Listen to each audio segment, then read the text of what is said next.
What do we know, everybody? I am Jim. Who would have known, right? And I think we'll do another story time with Jim.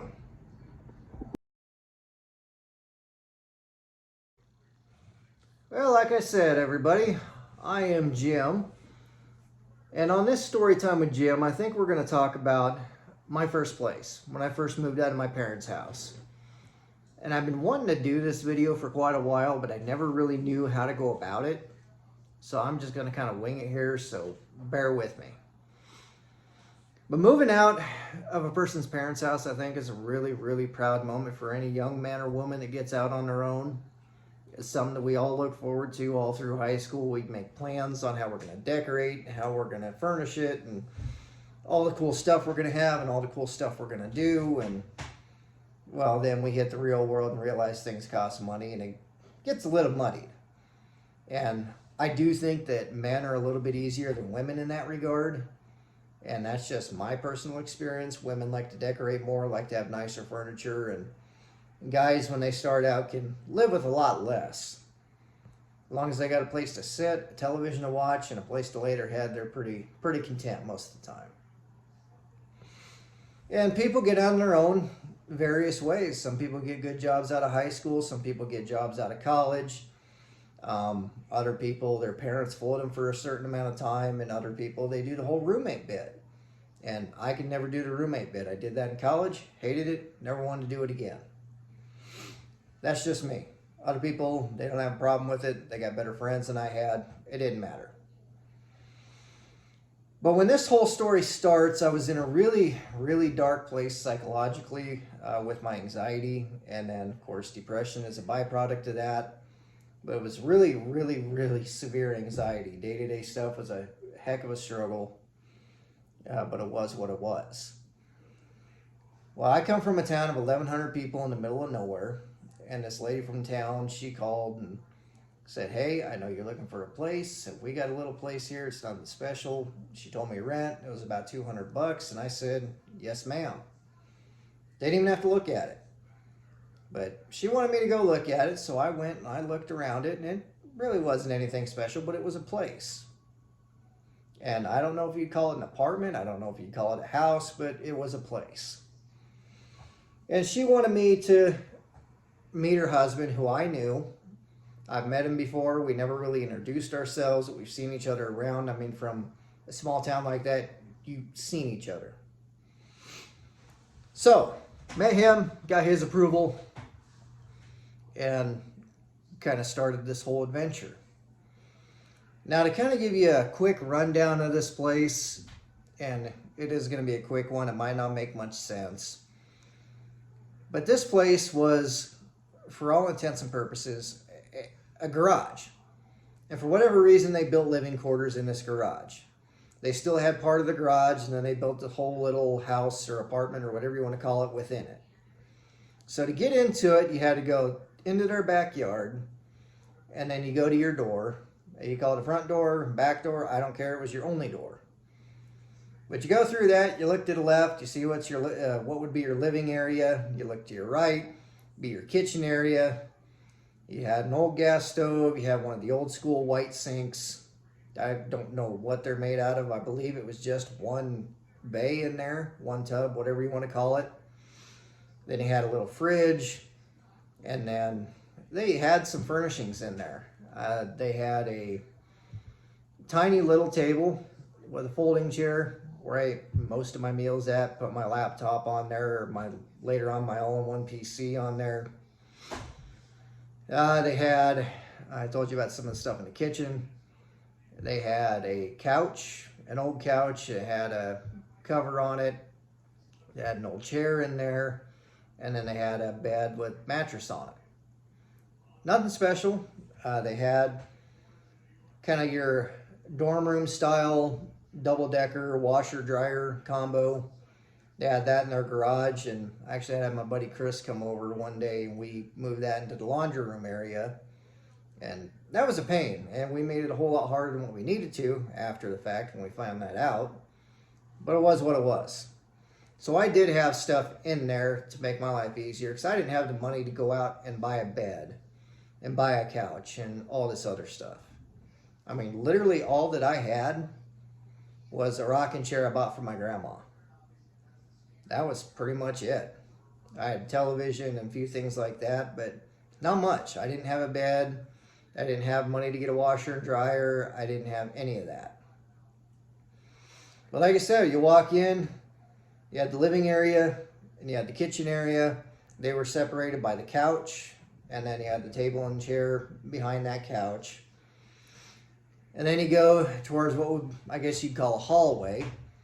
You go take about 2 steps into that. You look to your left, you got the closet and the laundry area, and you look to your right, and you got the tiny little bathroom. Had a stand-up shower, and really good water pressure in that shower head. I will say that.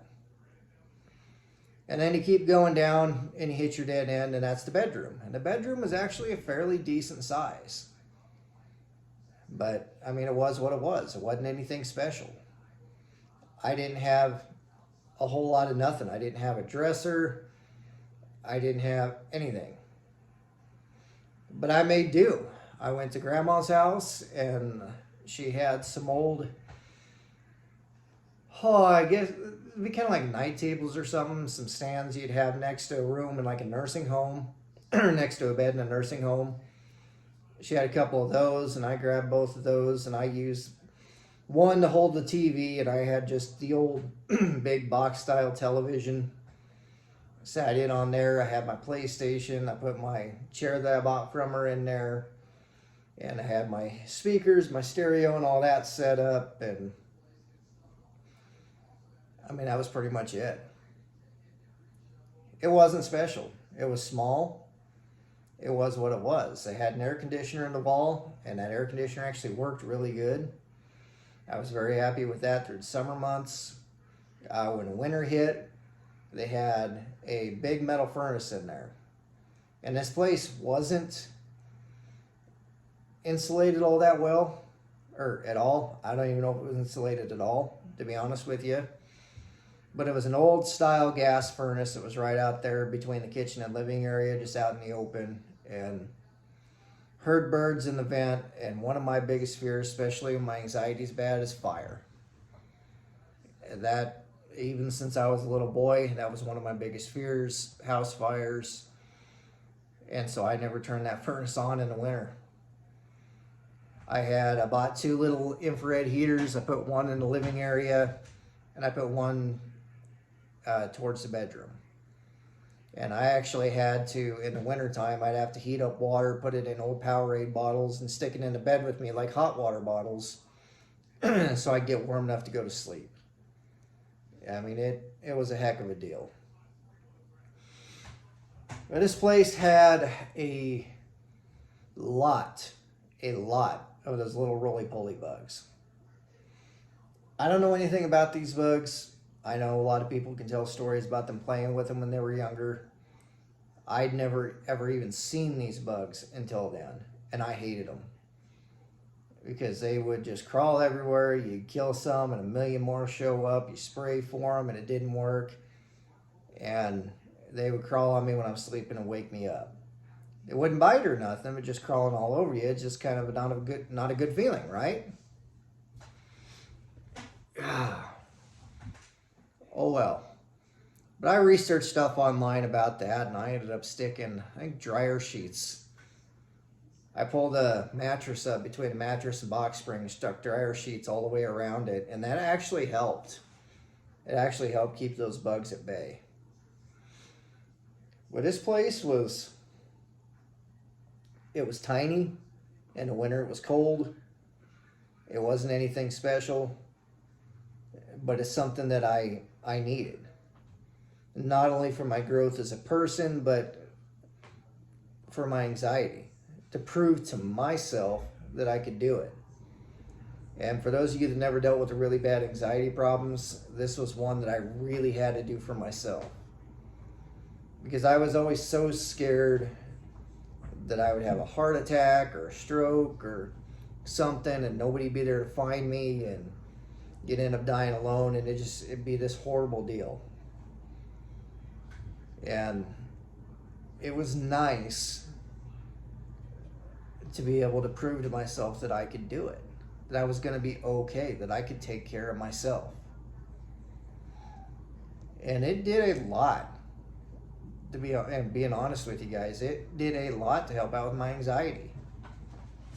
It just being on my own and being by myself, it helped me calm down and helped me start getting my mind right. And that's a lot. I was able to drink a beer for the first time in like 2 years because my anxiety was just so bad I couldn't do it.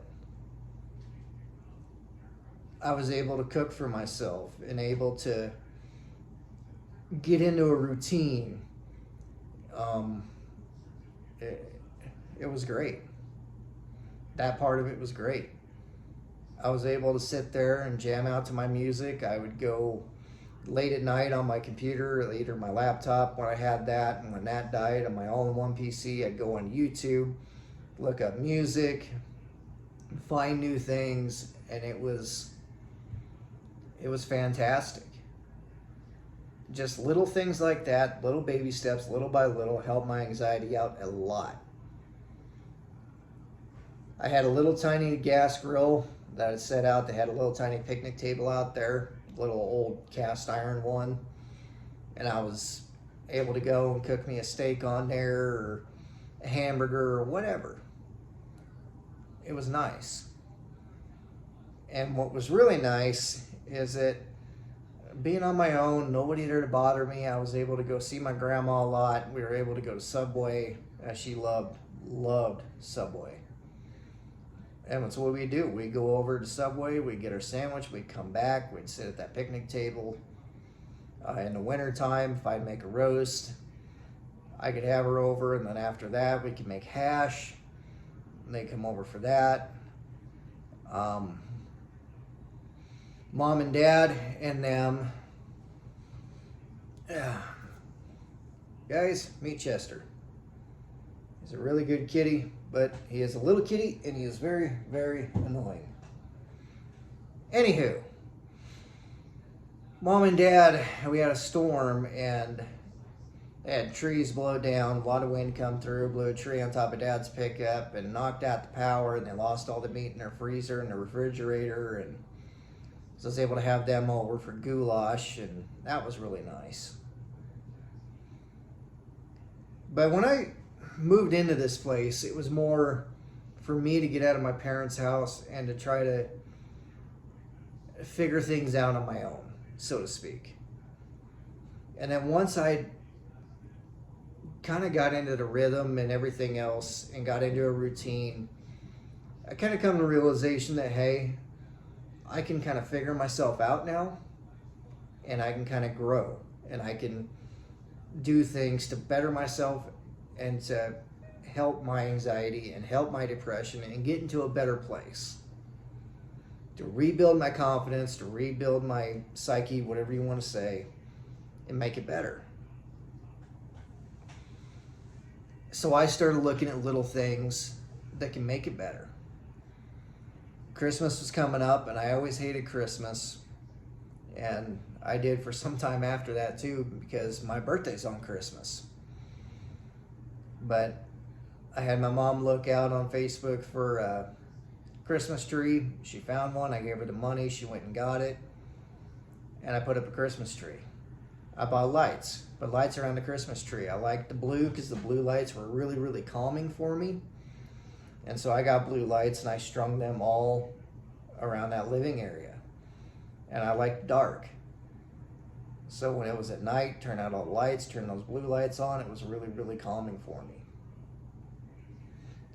I didn't have any television, like cable television or satellite or anything like that. The YouTube TV and things like that weren't a thing then. So I would watch a few DVDs. I'm not a movie fan, so it wasn't very many. But I would do a lot of YouTube videos on the computer, and I'd play different games on PlayStation. And when my anxiety was really, really bad starting out, there was a guy that gave me an Assassin's Creed game. And that did a lot to kind of get me out of my mind and focus on something different, not worry about anything. So I bought the Black Flag game when it first came out, and I played that a lot. Didn't really care for that game, to be honest with you, just because of all the time you spent in the ship, which, I mean, kind of makes sense given the title. But I played that. I played Grand Theft Auto. I played baseball games. I mean, different things like that, and it got me into a calming mood. I did everything I could to try to calm myself. I drank a lot of herbal teas. I made meals that I knew I liked. It reminded me of my childhood. I ate a lot of potatoes like I did when I was little. I did a lot of roasts. I would just kind of slap things together, make poor people food like what I grew up with, and it was great. It did good to calm me down. And then, like I say, I could hook my phone up to my stereo. I had good speakers. I could play great music. It was great. I could go out at night in the summertime and I could walk back and forth in that little alley there and I could talk to myself. And I mean, that makes it sound like I'm crazy, I guess, but I've done that since I was a child. And that does a lot to calm me down. But it was great. And this place, when you look back at it, it was not a great place. A lot of people wouldn't live there. But you know what? For where I was at, I mean, where I was at in my life and how everything was affecting me psychologically with the anxiety and everything else, it was perfect. It was perfect. And that lady that I rented from, she was always great to me. Her husband was always great to me. I had no complaints about that. I mean, that whole experience showed me that I could make it. It wasn't easy, but I could make it. And then you get to the point where everything kind of went bad again.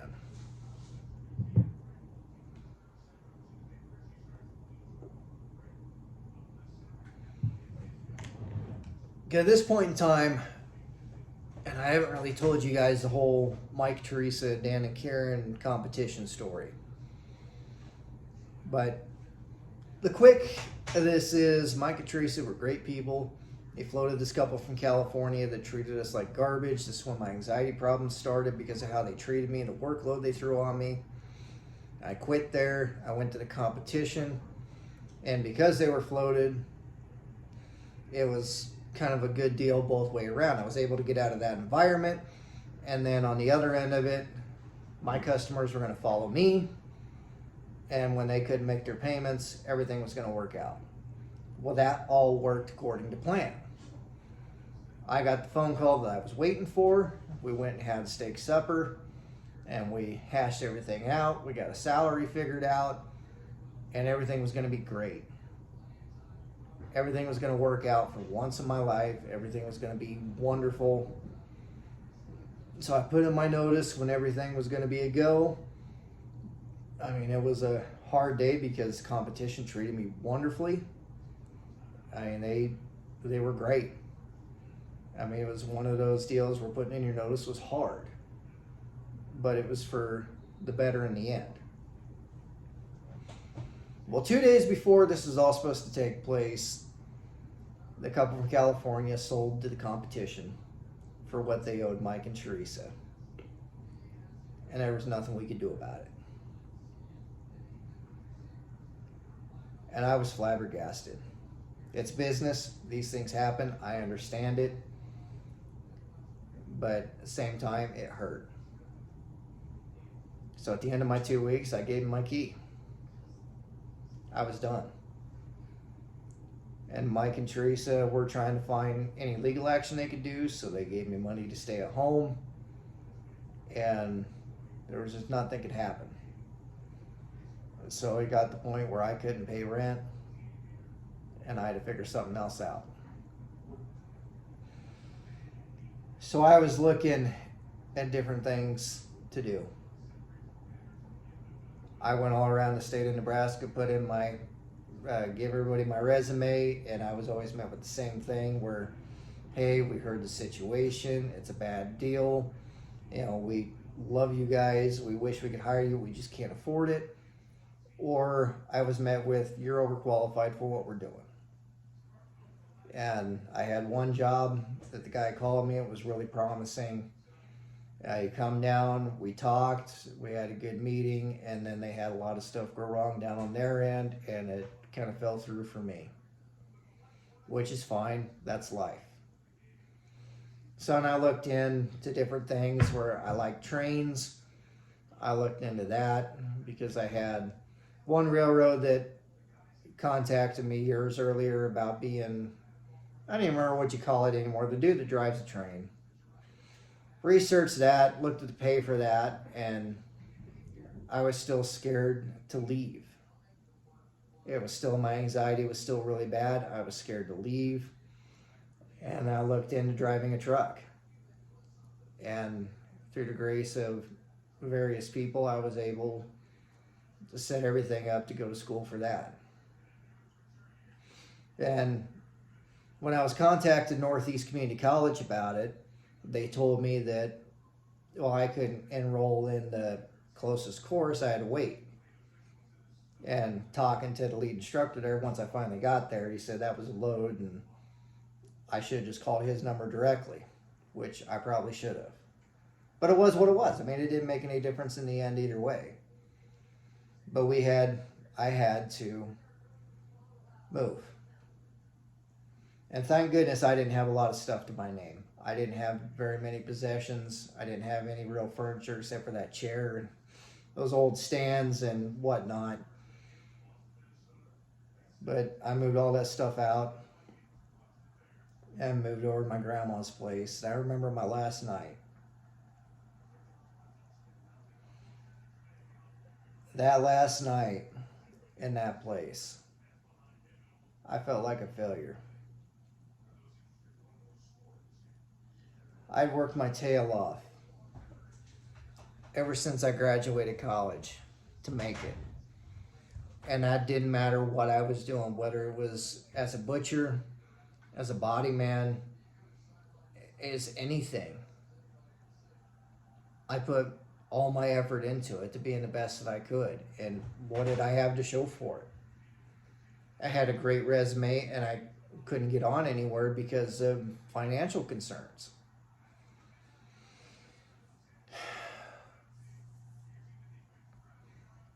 It was a horrible time. Everything that I'd worked towards was gone. And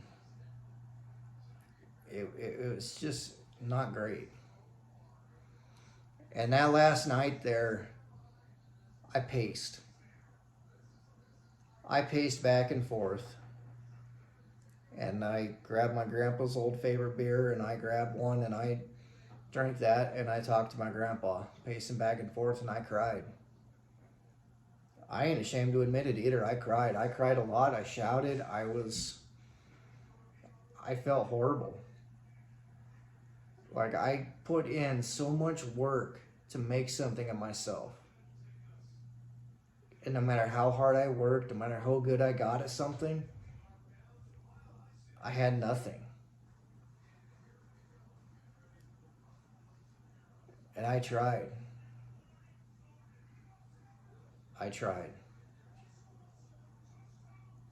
That last night there was so depressing and so horrible. But with that being said, walking around talking to my grandpa who had passed and getting that all out did wonders. And I went to my grandma's house and I was there for a couple of months. That's when I started doing YouTube videos. I did the early ones about anxiety, and I did everything I could to get myself right again. When I was younger, I used to go around with my baseball glove and play catch with myself and talk to myself, and it would calm me. It would clear my head.